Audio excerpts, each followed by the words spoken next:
Welcome. We are the Eaglebotics Fighting Eagles, FLL Team 1288 from North Broward Prep School. The Eagle filter provides people with cleaner water. There are 4 main ingredients in the Eagle filter. The 4 ingredients needed are some cheesecloth, activated carbon, sand, and gravel or pebbles. Make sure that your water bottle is upside down so that the narrow part of the water bottle is at the bottom now.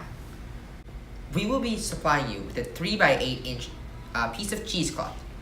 First, put this cheesecloth inside of the water bottle. Then, make sure to press it firmly in. The next step will be adding your 1/4 cup of activated carbon, which we will be supplying to you pre-measured. Now we'll be adding our pre-measured 1/2 cup of sand. Now the last ingredient is a 1/2 cup of gravel.